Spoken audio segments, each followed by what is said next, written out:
अपनी और अपने घर की, यहाँ तक कि कई बार खानदान तक की बातें भी जाने अनजाने उनसे साझा हो जाती हैं। खाना पीना, उठना बैठना साथ ही होता है। पड़ोसी कब भैया, भाभी, चाची जैसे रिश्तों के नाम ले लेते हैं पता ही नहीं चलता। इसमें कुछ बुरा भी नहीं है। बुरा बस ये है कि आंख बंद नहीं करनी चाहिए। रोजमर्रा की आदत नहीं बननी चाहिए जिसमें हम कभी ये सोचते ही नहीं कि परिणाम उम्मीद के परे भी हो सकते हैं। और ऐसा ही परिणाम सौरभ खाटके और विजय चौहान के परिवारों को भुगतना पड़ा। जिंदगी टूट कर बिखर गई, तहस नहस हो गई।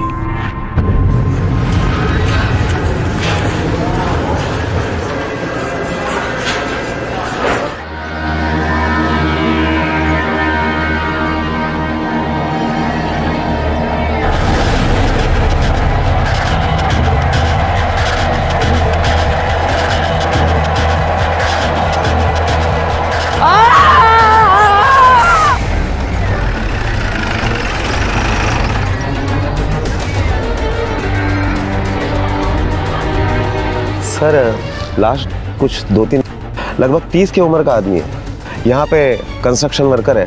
उसने सबसे पहले लाश को देखा था। तुमने किसी को भेजा है क्या ये देखने के लिए कि कोई मिसिंग कंप्लेंट आई है या नहीं? हाँ सर, लाश के पास कुछ भी नहीं मिला, इसलिए मैंने कांस्टेबल लोहार को पहले से ही काम पे लगा दिया है।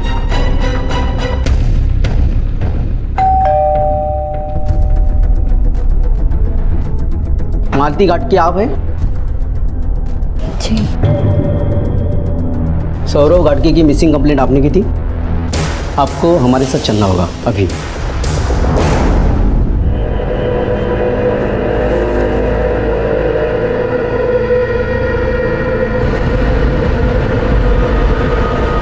सौरभ,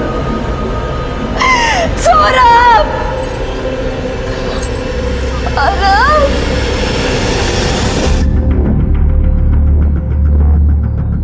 सर ये मालती घाटके के पिताजी है। आप अपने बेटी और दामाद के साथ ही रहते हैं? नहीं साहब, मैं अलग रहता हूँ। आपके दामाद मतलब सौरभ घाटगे क्या काम करते हैं? प्रोफेशन क्या है उनका? मेरा सौरभ वकील था साहब। इसका मतलब उनकी प्रोफेशन की वजह से किसी के साथ दुश्मनी हो सकती है उनकी, मतलब क्लाइंट या अपोजिट पार्टी वाले? नहीं साहब, मेरा सौरभ बहुत ही सीधा था साहब। वो तो सिर्फ सर्विस और सेल टैक्स के केसेस लेता था। अब इसमें किसी की क्या दुश्मनी हो सकती है? मालती जी, मैं समझ सकता हूँ आप पर क्या बीत रही होगी। अब ये बताइए, सौरभ किस तरह के इंसान थे? अच्छे पति, अच्छे पिता, नेक इंसान थे सर वो। आपने उन्हें आखिरी बार कब देखा? 4 दिन पहले 16 नवंबर की रात को, जब डिनर के बाद वो वॉक पे निकले तब। कहाँ जा रहे हो? कहाँ मीन्स? वॉक पे जा रहा हूँ। एक दिन नहीं जाओगे तो मोटे नहीं हो जाओगे। मत जाओ ना इतनी रात को बाहर। अरे खाना खाने के बाद अगर मैं वॉक पे नहीं जाऊँगा तो मुझे चैन नहीं मिलता, तुम्हें तो पता है। आधे घंटे में वापस आता हूँ। सौरभ, रिस्क मत लो। इतना सब कुछ हो गया है, मैं नहीं चाहती कि फिर से कुछ करने की कोई ज़रूरत नहीं है। उसमें इससे ज़्यादा कुछ करने की हिम्मत नहीं है। कुछ नहीं होगा मुझे। आधे घंटे में वापस। Okay champ. शूज़ कहाँ पे रखे? ले। मेरी तबीयत भी उस दिन कुछ ठीक नहीं थी सर। थोड़ा बुखार था। आकाश मेरा बेटा सो चुका था। किचन का सारा काम खत्म करके मैं भी सोने चली गई। दवाई की वजह से मुझे कब नींद आई पता ही नहीं चला। सुबह मेरी आंख 6 बजे खुली तो बिस्तर पे सौरभ नहीं थे सर।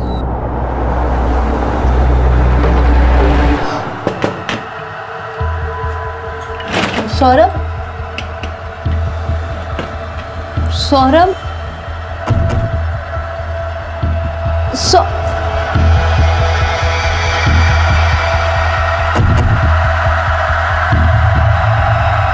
मैंने सब जगह उन्हें ढूंढा, जहाँ हो सकता था वहाँ ढूंढा। पूरा दिन फोन भी ट्राई किया सर, पर फोन लगा भी नहीं। ऑफिस में, कोर्ट में, कहीं नहीं थे वो सर। किसी ने उन्हें नहीं देखा, किसी को उनके बारे में कुछ पता नहीं था सर। हर जगह उसे ढूंढने की कोशिश की, पर जब वो नहीं आया और ना ही उसकी कोई खबर मिली, तो हमने 18 नवंबर को पुलिस स्टेशन में उसके लापता होने की रिपोर्ट लिखवाई। 16 नवंबर की रात को आपने सौरभ को वॉक पे जाने से रोकने की कोशिश क्यों की? क्या वजह थी? बता दे बेटा, सब सच सच बता दे। अगर आप सच बताएगी तो सर, हमारे पड़ोसी है विजय चौहान। हफ्ते भर में सौरभ और उनके बीच किसी पैसों को लेकर झगड़ा चल रहा था। बात यहाँ तक पहुँच गई कि विजय भाई साहब ने सौरभ को गुंडों से पिटवा दिया। ये गुंडों से पिटवाने वाली बात कितने दिन पुरानी है? सौरभ के गायब होने के 2-3 दिन पहले की बात है सर। मम्मी मम्मी पापा झगड़ा कर रहे हैं। क्या? अरे देवा, चल चल। पागल हो गया तू? हाँ, पागल हो गया? तब से एक ही बात की रट लगाया जा रहा है, गुंडे भेजे थे, गुंडे भेजे थे। अरे मुझे क्या पता किसने भेजे थे गुंडे? किसने मारा मुझे? तेरे वजह से हुआ है। अभी इसको समझा दो। हाँ, ये चोट कैसे लगी? ये कपड़े कैसे फटे सौरभ? अरे कपड़े फटे नहीं है, फाड़े गए, चोट लगी नहीं है, मारा है मुझे इसके भेजे हुए गुंडों ने। प्लीज तुम भी शांत हो। आप जरा ठंडे दिमाग से सोचिए, ये ऐसा क्यों करेंगे भला? भाई साहब, मैं अपने बच्चों की कसम खा के बोलती हूँ, इन्होंने ऐसा कुछ नहीं। अरे भाभी जी, बच्चों की कसम मत खाओ, ये मुझे अच्छी तरह मालूम है, इसके भेजे थे गुंडे। अरे जाओ यार, बोल जाओ नहीं भेजे तो नहीं भेजे थे। अरे अजीब आदमी है ये, फालतू में बात का बतंगड़ बना रहा है। ये नहीं कि चुपचाप मेरे पैसे दे और बात को खत्म करे। कौन सा पैसे? देख सौरभ, मैं सीधे सीधे बोल रहा हूँ, मेरे पैसे लौटा दे तो बच जाएगा, वरना मुझे भी दूसरे तरीके आते हैं। बेकार में जान से हाथ धो बैठेगा तू। देखा से मारना चाहता है मुझे। जी देखा? ए वकील हूँ, पुलिस में कंप्लेंट करूंगा कल तेरी। तू अब झूठ नहीं बोल सकता सौरभ, मेरे पास सबूत है। अरे कैसा सबूत? कौन सा पैसा? कैसा सबूत? हाँ, मेरे पास वीडियो क्लिप है, देखेगा? देख, ये वीडियो क्लिप अगर किसी के हाथ लग गया ना तो सोच तेरा क्या होगा। तुझे जो करना है ना वो कर ले, जा। हाँ?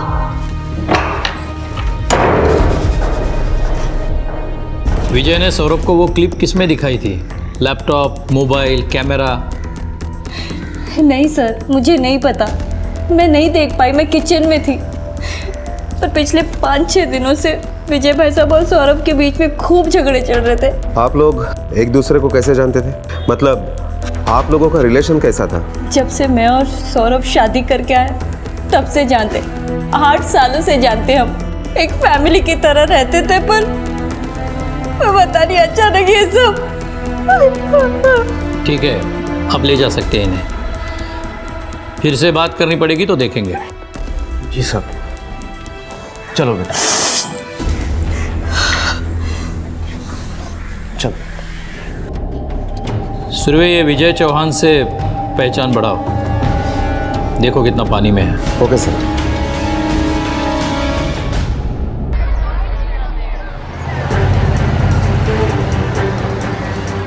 ये विजय चौहान कहाँ रहता है? 10वें माले पे।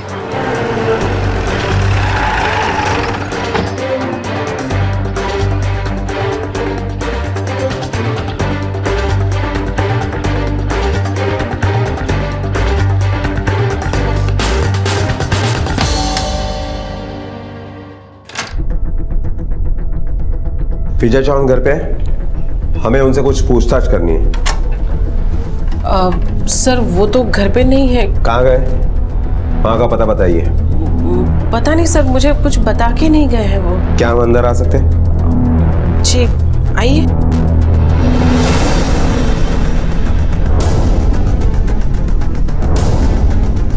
मी पानी आणते हैं।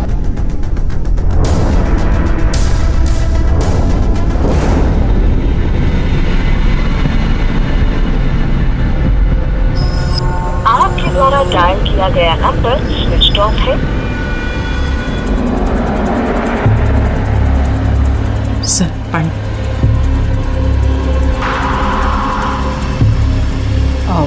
सर, आप इनके बारे में क्यों पूछ रहे हैं? पहले हमारे सवाल का जवाब दो। मैं सच्ची बता रही हूँ, मुझे नहीं पता वो कहाँ गए हैं। लेकिन तुम्हें ये तो पता होगा ना कि सौरभ और तुम्हारे पति विजय के बीच में किस पैसे को लेकर झगड़ा चल रहा था? सर, अब ये क्या झगड़ा करेंगे? ये तो खुद ही एक हफ्ते से परेशान थे। और खरे सांगू सर, ये झगड़ा नहीं करते थे, वो सौरभ भाऊ झगड़ा करते थे। पता नहीं किस बात को लेकर घर में आकर चिल्लम चिल्ली शुरू कर देते थे बस। किस बात से परेशान है? पता नहीं सर, हाँ लेकिन बहुत परेशान है। कमाल है, आपको आपके पति के बारे में कुछ भी नहीं पता? सर मुझे सिर्फ इतना पता है कि उनके काम से रिलेटेड कोई बात थी और मैं उनके काम में ज़्यादा दखल अंदाजी नहीं करती हूँ। क्या काम करते हैं आपके पति? वो गवर्नमेंट ऑफिसर है। चलो, कम से कम आपको कुछ तो पता है। अब आपको यह भी पता होगा कि आपके पति विजय और सौरभ के बीच में झगड़ा कब शुरू हुआ? सर दरअसल 8 तारीख की रात को हमें गांव से फ़ोन आया था कि हमारे एक रिलेटिव की मौत हो गई है। बस उसी वक्त हमें गांव के लिए निकलना था। विजय, विजय जल्दी आओ, मेरा पैकिंग हो गया, निकलना नहीं है क्या? आया आया। तो जल्दी करो ना बाबा। आ रहा हूँ। क्या यार, इन्हें भी आज ही मरना था। एक हफ्ता रुक कर नहीं मर सकते थे क्या? जय, मरने वाले के बारे में ऐसी बात नहीं करते। अब तुम ये प्रवचन देना बंद करो। तुम्हें कुछ समझ में आ रहा है क्या? क्या? हम गांव से 12 तारीख को वापस आने वाले और तुम्हारी आई 11 को यहाँ आने वाली है। हाँ तो का क्या मतलब? ठीक है, एक काम करो, तुम अपनी आई से कह देना कि वो 13 तारीख को यहाँ आए, ठीक है? वाह वाह वाह, मतलब 11 का टिकट कैंसिल करके वापस 13 का टिकट करें। तो इतनी जल्दी टिकट कंफर्म ही होगा? नहीं, इससे ना माँ को बहुत परेशानी होगी। आप एक काम करो, ये हमारे घर की चाबी सौरभ भाऊ को दे दो और उनको बोलना कि 11 तारीख को हेमा को बोल के घर की सफाई करे और ये चाबी माँ को दे दे। बस प्रॉब्लम सॉल्व। लो, मुझे नहीं लगता हमें चाबी लो और जाओ। ठीक है, मैं चाबी देकर आता हूं। आप लोग जब 12 को वापस आए उसके बाद क्या हुआ? सर ये तो नहीं पता कि क्या हुआ। हाँ, लेकिन जब से हम गांव से लौटे हैं ना, पता नहीं ये किसी बात को लेकर ना बहुत परेशान रहते हैं सर। जी सर, जी। नहीं सर, ऐसा कुछ भी नहीं है sir. I am very sorry. मैं मानता हूं कि गलती हो गई। ठीक है सर, मैं कुछ करता हूं। जी। काय झालं? कोई प्रॉब्लम है क्या? किससे बात कर रहे थे? क्या हुआ? कहीं नहीं सर। सुनो, उसके बाद वो फिर से सौरभ के यहाँ गए और निराश होकर लौट आए। क्या सौरभ घाटके ने आपके कुछ पैसे चुराए थे? मुझे कुछ नहीं पता सर। आपके सामने झगड़ा होता है और आपको वो बात पता नहीं? हाँ, वो कुछ पैसे की बात जरूर कर रहे थे पर उन्होंने मुझे कुछ नहीं बताया। क्या बात है सर? आप उनके बारे में इतनी पूछताछ क्यों कर रहे हैं? जल्दी पता चल जाएगा। दो परिवार जिनके बीच में सीमेंट की दीवारें जरूर थी, लेकिन उनके दिलों के बीच कोई दीवार नहीं थी। लेकिन आज उन्हीं परिवारों के बीच में एक अदृश्य दीवार खड़ी हो गई थी। पहेली की तरह दिखने वाला यह केस जिसमें कहा नहीं जा सकता था कि सौरभ ने वाकई में पैसे चुराए थे और विजय ने उसी वजह से उसे मार दिया था, इसलिए वो फरार था। ये सारी बातें सिर्फ कल्पनाएं थी। पुलिस सच का पता लगाने की पूरी कोशिश कर रही थी और अपनी इस कोशिश को कामयाबी की तरफ ले जाने के लिए पुलिस एक बार फिर से मालती के घर पहुंची।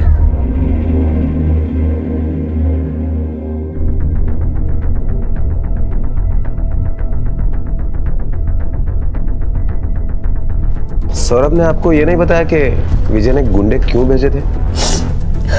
बताया था। सौरभ बोल रहे थे कि चोरी के पैसे वापस लेने के लिए और डराने के लिए। पर सर, सौरभ चोरी क्यों करेंगे और कैसे करेंगे? ये सब झूठ है सर, सब झूठ है।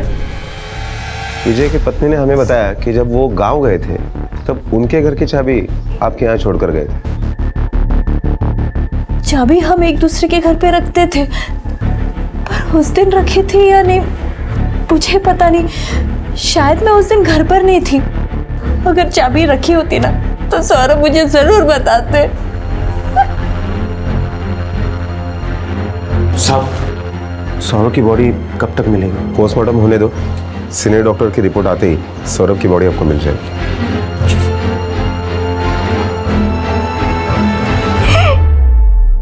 सर, जिसके ऊपर चोरी का इल्जाम था वो मर चुका है और जिसने वो इल्जाम लगाया था वो गायब है।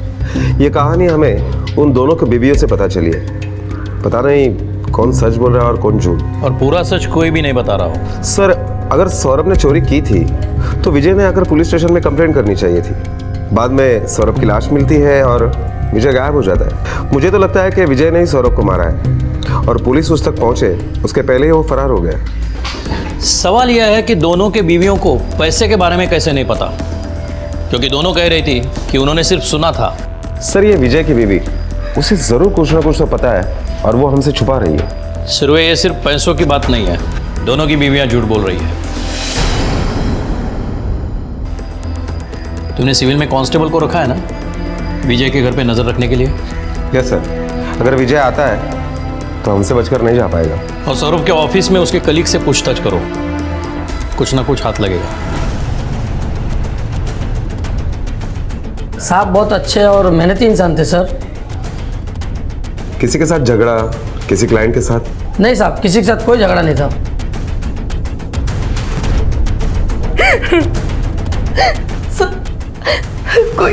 कोई सौरभ जैसे भले इंसान को कैसे मार सकता है? उसने तो कभी किसी का बुरा नहीं किया। आप यहाँ कितने साल से हैं? जब से ऑफिस शुरू हुआ है ना, तब से मैं यहाँ हूँ। ऐसा बहुत बड़ी मुश्किल से मिलता है साहब। अभी कभी कभी चिल्लाता था, लेकिन उतना तो चलता है। मुझे मुसीबत में 1-2 बार पैसे की मदद भी की थी साहब उन्होंने। सर, मालती की तरह स्टाफ का भी यही कहना है कि सौरभ बहुत अच्छा आदमी था, किसी के साथ कोई दुश्मनी नहीं थी। सर, अभी हमारे पास सिर्फ विजय चौहान ही बचता है। विजय चौहान का मोबाइल लोकेशन ट्रेस हुआ? नहीं सर, बहुत बार ट्राई किया, लेकिन उसका फोन ऑन ही नहीं हुआ है। विजय चौहान और सौरभ घाटगे के कॉल रिकॉर्ड्स हमें जल्द से जल्द चाहिए। ये मालती ने किसी वीडियो क्लिप का जिक्र किया था, जो विजय चौहान ने सबूत के तौर पे सौरभ घाटगे को दिखाया था। विजय चौहान के घर की तलाशी लो, कोना कोना छान मारो, वो वीडियो क्लिप वही मिलेगी हमें। Okay sir.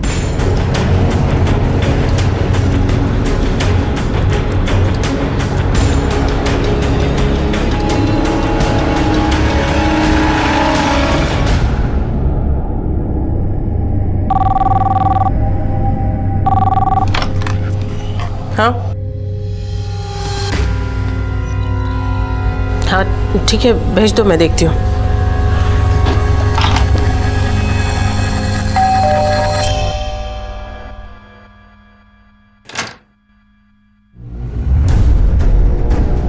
जी मिसेस चौहान, हमें आपके घर की तलाशी लेनी। सॉरी सर, वो घर पे नहीं है। आप उनके आने के बाद आइए ना। देखिए मैडम, मुझे भी माफ कीजिए, लेकिन हमें अभी तलाशी लेनी है। अरे आप ऐसे कैसे डायरेक्ट घुसकर तलाशी ले सकते हैं? मैंने कहा ना वो घर पे नहीं है। देखिए मैडम, हमारे पास भी सर्च वारंट है, और अगर आपने बीच में आने की कोशिश की तो हमें आपको भी अरेस्ट करना पड़ेगा, समझे?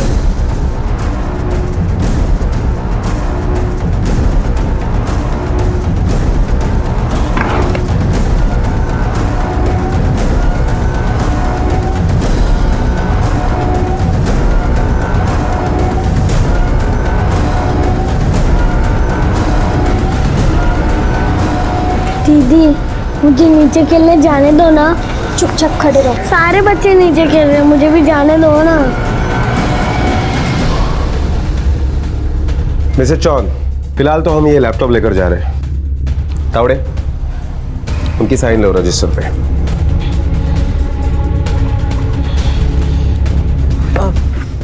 सर, उनका कुछ पता चला? अब तक तो नहीं, लेकिन जैसे कुछ पता चलता है आपको खबर कर देंगे। नहीं सर, ऐसा कुछ सस्पिशियस नहीं है, बस 1-2 फिल्म पड़ी है, उनके अलावा कोई वीडियो नहीं है। मैंने सारी ड्राइव चेक कर ली, कोई हिडन फाइल भी नहीं है। इसके हाथ भी कुछ नहीं लगा। सुरवे, सौरभ ने कहा था कि विजय ने कुछ गुंडे बेचकर उसे पिटवाया था। अगर ये सच है, मतलब कोई लोकल गुंडा ही होगा जिसे सुपारी दी होगी।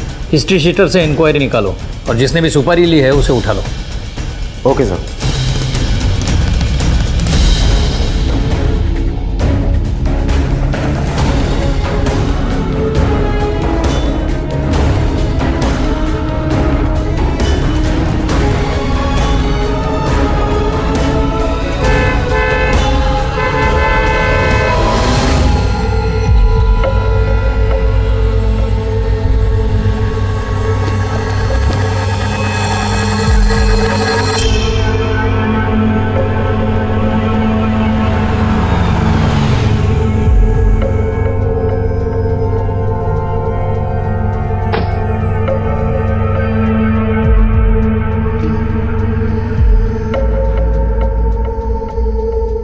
विजय चौहान,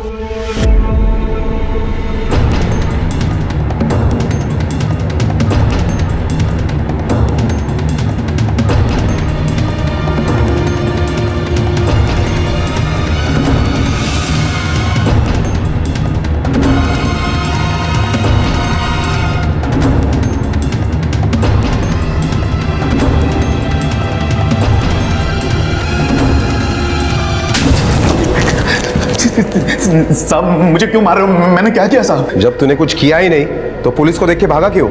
मैं घबरा गया था साहब। अच्छा, बिना कुछ किए ही घबरा गया? चल तुझे घबराने का रीजन बताते हैं। जैसे ही सौरभ घाटगे की मौत हुई तू गायब हो गया था, क्यों? क्या साहब, भाई शपथ मुझे इस सब के बारे में कुछ भी नहीं पता। इसके पहले कि तेरी शक्ल बिगाड़ दे, सच बोल दे, कितने पैसे चुराए थे सौरभ घाटगे ने तेरे घर से? साहब एक या 1.5 लाख रुपए थे सर, 1.5 लाख रुपए थे। इतना पैसा घर पे रखता है और वो भी बीबी से छुपा कर? वो साहब मैं एक नया बड़ा टीवी लेना चाह रहा था, सरप्राइज था, इसलिए घर पे किसी को नहीं बताया था। क्या सबूत है तुम्हारे पास उसी ने चोरी की थी? साहब मेरे घर की चाबी थी ना उसके पास, और उसने कबूल भी किया था कि उसी ने पैसे चोरी किए थे, लेकिन वो देने से मना कर रहा था। 1.5 लाख चुराए थे? हाँ, तूने पुलिस में कंप्लेंट क्यों नहीं की? सबूत नहीं था ना मेरे पास। सबूत ढूंढना पुलिस का काम है और वो करती थी। चल अब ये बता, उस फुटेज में ऐसा कौन सा सबूत था जो तूने सौरभ को दिखाया था? कौन सा फुटेज? मेरे पास कोई फुटेज नहीं है। आप चाहे तो मेरा मोबाइल और लैपटॉप दोनों चेक कर सकते हैं। अच्छा, तो बिना किसी सबूत के अपने डाउट पे उसे गुंडों से पिटवाया तूने? साहब मैंने ऐसा कुछ भी नहीं किया। वो शपथ वो आमखा मुझ पर शक कर रहा था। सर, जिन गुंडों को सौरभ की सुपारी दी थी वो थाने में जमा है। गुड, अभी पता चलेगा तू कितना सच बोल रहा है। चलो। क्या तुम लोगों ने इसे मारने की सुपारी ली थी? हाँ साहब। इसी ने दी थी सुपारी? हाँ साहब, यही था। आओ साहब, मैंने सिर्फ मरम्मत करने के लिए कहा था, जान से मारने के लिए नहीं। हाँ तो मैं भी वहां पे मरम्मत करने के लिए गया था। 5,000 में थोड़ी ना ठोकूंगा उसको। कावड़े ले जाओ इन दोनों। इसको भी ले जाओ। आओ साहब, ऐका ना माझं। ओ साहेब, साहेब। सुरवे, विजय के ऑफिस में इंक्वायरी करो। टेढ़ी खीर है। आकाश, बेटा आकाश दूध पी लो। नहीं पीना मुझे। आकाश ऐसे नहीं करते बेटा, दूध पी लो। आकाश मैं नहीं पीना। दूध पी लो बेटा। देखो आकाश, मेरी बात सुनो, अगर तुमने दूध नहीं पिया ना तो मैं पापा को बुलाऊंगी और वो तुम्हें।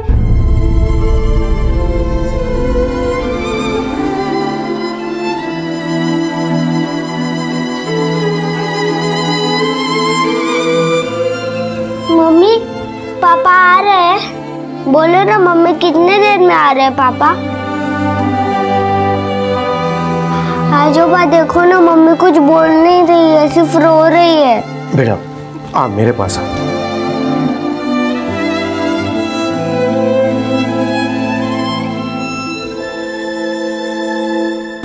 सर, सौरभ की postmortem report. Surve, postmortem report को इतना टाइम क्यों लगा? सर, सौरभ की पोस्टमार्टम रिपोर्ट के मुताबिक उसकी मौत 16 नवंबर को रात को 2 से 4 के बीच में हुई। सर पर किसी भारी चीज से वार करने की वजह से। घाव बहुत जोर से किया गया था और घाव 3 दिन पुराना था, इसलिए मैंने सीनियर डॉक्टर से भी चेक करवाया। उनकी रिपोर्ट के मुताबिक भी 3 दिन पुराने ही घाव से उसकी मौत हुई। कुछ चोटें 4 दिन पुरानी थी, कुछ निशान 6 दिन पुराने थे, इसलिए सर। इसका मतलब इसे एक बार नहीं, 2 बार या बार बार पीटा गया हो। सर, ये विजय तो बहुत पहुंची हुई चीज़ निकला। 1 नंबर का रिश्वतखोर। सर, हर महीने के 10 तारीख को इसके घर में 2 से 2.5 करोड़ रुपए आता है और ये पैसा विजय सब में बराबर बांटता है। इसका मतलब इसने हमें जो बताया 1.5 लाख, वो 1.5 लाख नहीं 1.5 करोड़ है। और उसकी बीवी को कुछ ना कुछ तो पता होगा। घर में इतना सारा पैसा आता है और उसे कुछ भी मालूम नहीं। और ये भी हो सकता है कि विजय के गैर हाजिरी में वही सब संभालती हो। नजर रखना उस पर 24 घंटे। Okay sir. सर 1.5 करोड़ नहीं सर, सिर्फ 1.5 लाख थे और कोई ब्लैक वैक मनी का चक्कर नहीं था। सर, कोई तो आप लोगों को गुमराह करने की कोशिश कर रहा। मैं रिश्वत नहीं लेता। मतलब हर महीने तेरे पास ब्लैक मनी नहीं आता था? नहीं सर। और हर 10 तारीख को पैसे बटते भी नहीं थे? सर जब आएंगे नहीं सर, नहीं बढ़ते थे। सुरवे, बोलने दो इसे झूठ। अगली 10 तारीख को सब साफ हो जाएगा। सर, सौरभ घाटगे और इसके कॉल रिकॉर्ड्स आ गए।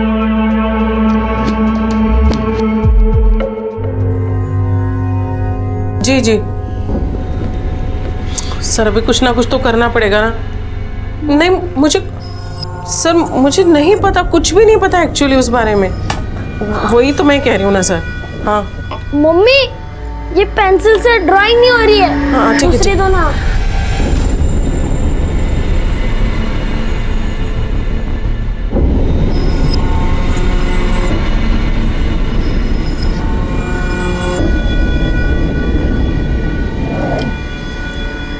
सर एक्चुअली आपकी हेल्प होगी ना तो बहुत मेहरबानी हो जाएगी सर।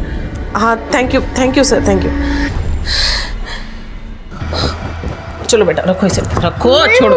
चलो चलो, तैयार होना है, हमें बाहर जाना है ना बेटा। आज आज आज शाबाश।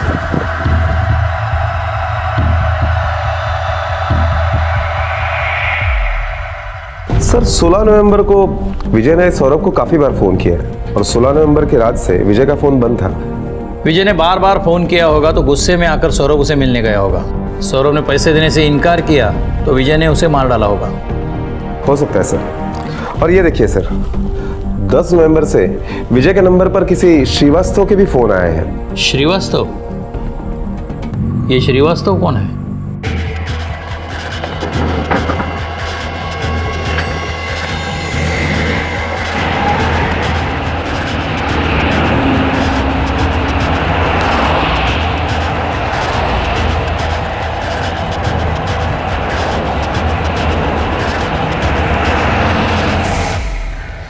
सोलह नवंबर की रात को तुम कहाँ थे?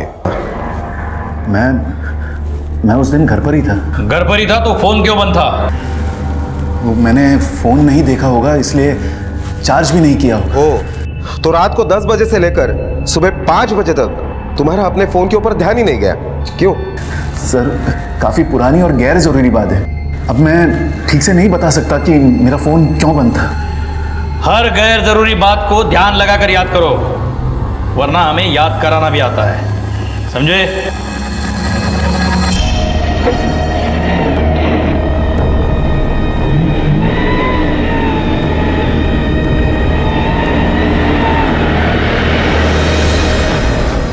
मैडम, हाँ कहाँ जाना है आपको? वो श्रीवास्तव जी के यहाँ पे।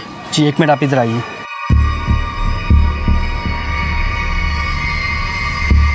मैडम, हाँ? सर ने आपको नीचे रुकने कहा है, वो खुद आ रहे हैं। ठीक है।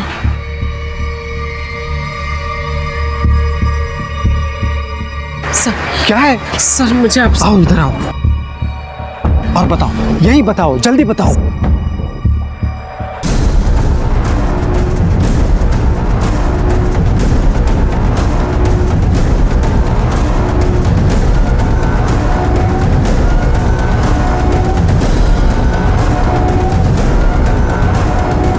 ये रमेश श्रीवास्तव कौन है? तुम्हारा इससे क्या वास्ता है? वो मेरे सीनियर हैं ऑफिस में। अच्छा, सीनियर है तो दिन रात उससे बात करेगा? इतने क्या कॉल पे बात होती थी? काम की बातें करते थे, मुझे उनके टच में रहना पड़ता था। मैं उनके अंडर हूँ ना, मुझे सारे ऑर्डर्स उन्हीं से मिलते थे। तो कितना भी चक्कर चला ले, एक बार मेरे हाथ में सबूत आने दे, तेरे अगले पिछले सब ऑर्डर निकालता हूँ मैं। सुरवे, ये श्रीवास्तव क्या चीज़ है इसका पता लगाना पड़ेगा। इस ब्लैक मनी के मैटर में उसका कुछ ना कुछ तो हाथ हो सकता है। सर, कांस्टेबल रानी का फ़ोन आया था, वो शीला चौहान की निगरानी में था।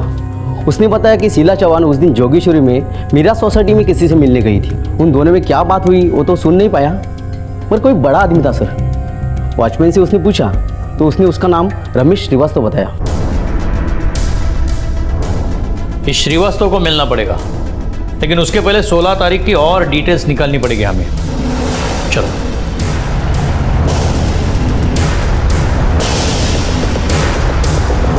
हाँ साहब, खटके साहब हर रोज खाना खाने के बाद टहलने जाया करते थे, उस दिन भी गए थे। अच्छा एक बात बताओ, ये घाटगे साहब और मैडम, इन दोनों के बीच में रिश्ता कैसे था? मतलब कभी कुछ देखा हो या सुना हो? नहीं साहब, वैसे उनके बारे में कभी कुछ सुनने को नहीं मिला। मतलब वो बहुत अच्छी तरीके से रहते थे, कभी मचमच नहीं सुना उनके बारे में। और ये विजय चौहान, ये कैसा आदमी है? क्या चल रहा है उसका? साहब हमारी पूरी सोसाइटी में सबसे पैसे वाली विजय साहब ही है। सबसे ज़्यादा पैसे वाला मतलब? तुम्हें कैसे पता चला? साहब क्या है कि हर महीने उनके यहाँ कुछ ना कुछ आता ही रहता है। मतलब टीवी, फ्रिज, ओवन, और साहब मोबाइल फ़ोन तो मुश्किल से 1 महीने के ऊपर चलाते हो। लेकिन साहब दिवाली और गणपति में बख्शिश देने में सबसे कंजूस वही है। 16 नवंबर की रात को विजय चौहान कहाँ थे? जी वो तो घर पर ही थे। और ये रमेश श्रीवास्तव कौन है? जी वो मेरे हस्बैंड के सीनियर है सर। मम्मी कम से कम ये ड्राइंग करने में तो हेल्प करो। बेटा आप देख रहे हो ना मम्मी अंकल के साथ बात कर रही है, डिस्टर्ब मत करो आप। वो विजय के बॉस है। जी तो आप उन्हें किस सिलसिले में मिलने गई थी? वो सर एक्चुअली मिस्टर श्रीवास्तव जो है वो मुझे मेरे पति की बेल कराने में हेल्प कर रहे थे, बस इसीलिए मिलने गई थी सर।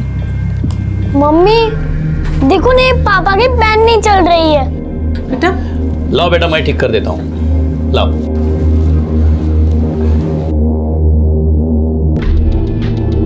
बेटा अंदर जाओ दूसरा पेन लो, ठीक है? अभी मम्मी को डिस्टर्ब मत करो, जाओ।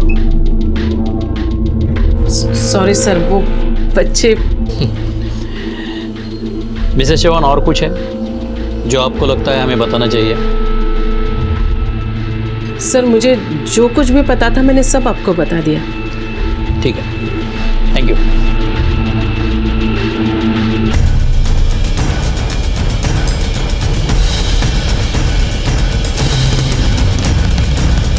पुलिस की तमाम कोशिशों के बावजूद भी अब तक उन्हें कोई सफलता हासिल नहीं हो पाई थी। विजय कुछ भी बताने या कबूल करने के लिए तैयार नहीं था और ना ही मालती की कोई भी बात झूठी साबित हुई थी। इस केस ने एक ऐसी शक्ल अख्तियार कर ली थी जो शुरू तो हुआ था लेकिन कहीं पहुंच नहीं पा रहा था। पूरी कोशिशों के बावजूद भी पुलिस खाली हाथ थी। अब शायद वो फुटेज ही आखिरी उम्मीद थी जो विजय ने सौरभ को दिखाई थी, लेकिन वो थी कहाँ, किसके पास थी? पुलिस वहां तक पहुंच नहीं पा रही थी, या फिर वो फुटेज आसपास होकर भी पुलिस की नजरों से दूर थी। और तभी अचानक पुलिस के हाथ कुछ ऐसा लगा जो इस केस का रुख पलट सकता था। जब मैं विजय चौहान के घर पर पूछताछ करने के लिए गया था तो वहाँ पर एक बाइक काम के लिए आई थी। मेरे को हेमा भेजी है काम के वास्ते। वो गिर गई है, वो उसको चोट लगी है, तो महीना लगेगा उसको ठीक होने में। और वही बाइक सौरभ घाटगे के घर पर भी आई थी। साहब वो मेरे को हेमा भेजी थी उसके बदले में काम करने के लिए। उसका कहना है कि उसकी पुरानी बाई ने उसे काम के लिए भेजा है। इसका मतलब है कि वही बाई दोनों के घर पर काम कर रही है। इसका मतलब उसे कुछ ना कुछ तो पता होगा और 11 तारीख को वो सफाई करने भी गई होगी।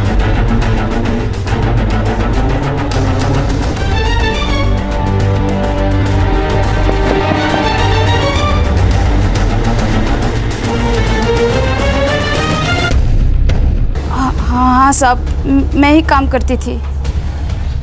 कितने दिन से छुट्टी पर हो? 8-10 दिन से साहब। जब चौहान फैमिली गाँव गई थी तो उसके बाद उनके घर पर तुम साफ सफाई के लिए गई थी?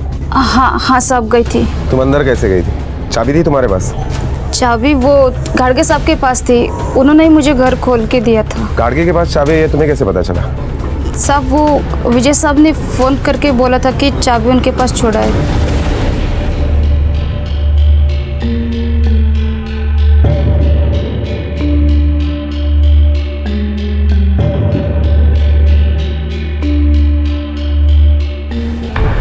फिर क्या हुआ? मैं अपना काम खत्म किया और वापस आ गई। जब तुम काम कर रही थी तब सौरभ घाटगे क्या कर रहा था? वो सोफे पे बैठ के मैच देख रहे थे।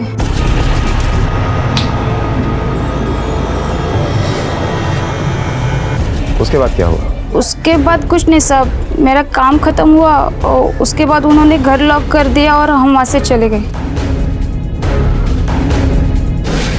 अंश बेटा मम्मी बाहर जाके आ रही है। हाँ आप घर पे रहोगे ना, डरोगे तो नहीं? नहीं। पक्का? अभी दीदी भी आ ही जाएगी घर पे।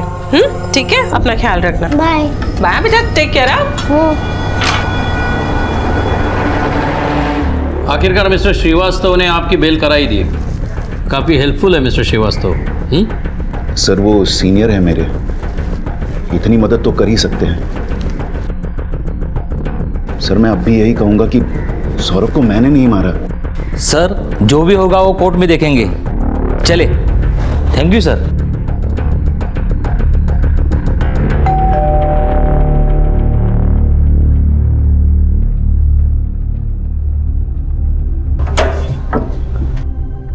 जी नमस्ते, वो काम था। क्या काम था आपको? चल चल चल चल अरे चल आप लोग ऐसे कैसे अंदर घुसे? चल, सब कीमती सामान उठा, चल। अरे चुप, अरे चल, ये क्या कर चल रहे जल्दी हो? जल्दी, चल बाजट, चल अरे मेरा सामान क्या चल कर रहे जल्दी हो? जल्दी क्यों चल, मारे भाई साहब? चले अंदर जल्दी, चल चल, सुबह भाई साहब कौन आप लोग? अरे क्यों मारे भाई साहब? ए चुप, चल चल जल्दी, चल भाई साहब, ए चले चल, भाई साहब क्या कर रहे हैं आप लोग? ए चुप, चल। कौन थे ये लोग? किसने भेजे थे? कहां से आए थे? क्या ये कोई साजिश थी सौरभ और उसके परिवार के खिलाफ? विजय जैसे ही बेल पर बाहर आता है, सौरभ के घर में गुंडे घुसकर घर खाली करवाना चाहते हैं। क्या ये सब वाकई विजय करवा रहा था? और अगर हाँ, तो वो ऐसा क्यों कर रहा था? या फिर वो सिर्फ एक मोहरा था और चाल कोई और चल रहा था? इन सभी सवालों के जवाब आपको मिलेंगे कल रात 10:30 बजे इस केस के दूसरे और आखिरी भाग में। अब मैं अनूप सोनी आपसे विदा लेता हूं, फिर मुलाकात होगी। तब तक अपना और अपने परिवार का ख्याल रखें और देखते रहें क्राइम पेट्रोल डायल 100। सबक एक को, सीख हम सबको। जय।